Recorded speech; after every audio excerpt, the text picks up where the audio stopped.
Pak Heru, lari ke depan. Pak Heru. Oh, ada Pak Edi juga. Silakan maju dua-duanya aja biar dijawab bareng lah.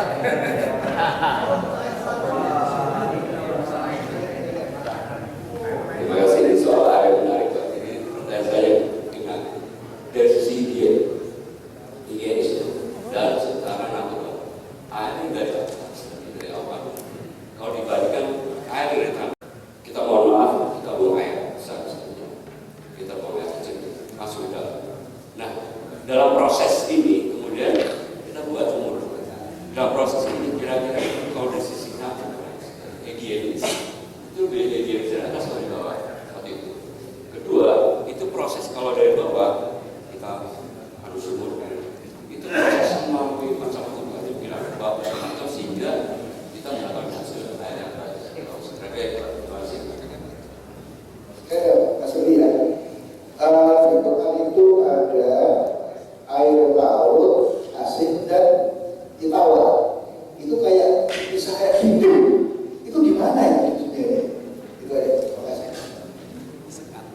Baik, dan ini pertanyaan terakhir. Nanti kita akan ketemu lagi di hari yang lain. Pertanyaan boleh disimpan, bisa ditanyakan di kuliah yang berikutnya, karena waktunya sudah lewat. Pertanyaan dari Pak Edi, kok bisa ada seperti kue lapis gitu, air laut dan air tawar? Nah, karena kita menilainya satu tawar, satu asin, dan ini tidak bersatu, kok bisa? Nah, gini, yang menyebabkan dia bercampur atau tidak, berpisah atau tidak adalah densitas berat jenis. Ketika air tawar benar-benar tawar, ketika air laut benar-benar asin, maka pasti dia akan kemudian bercampur di mana campurannya yang ringan di atas dulu, yang berat di bawah, tapi lama-lama dengan ombak, dengan gerakan dia akan bercampur. Ada suatu masa air tawarnya tidak benar-benar tawar, bukan asin, tapi kembali lagi tadi pertanyaannya adalah ada kotoran yang terkandung di dalam cairan itu, sehingga dia memiliki densitas naik karena ada debris, ada kotoran, ada clay dan sebagainya yang kecil sekali yang larut, sehingga air itu densitasnya naik.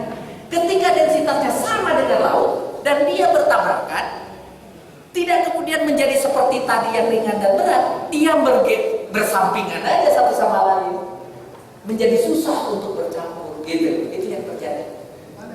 Itu ada di beberapa laut tertentu, terutama di pinggir antara muara dengan gini deh. Kalau saudara naik pesawat mau turun di Jakarta, kadang-kadang menyisir pantai, bisa kelihatan itu ada air kotor, ada laut, seperti tidak bercampur, itu bisa salah satu.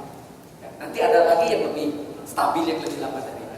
Pertanyaan Pak Heru tadi, kalau lihat dari higienis, memang air dari atas itu higienis karena memang dia benar-benar H2O. Tapi ingat, zaman sekarang dari langit pun tidak benar-benar higienis. Kenapa? Karena ada polusi di udara juga. Malah di daratan Cina pada saat revolusi industri, dia hujannya ada asapnya malah.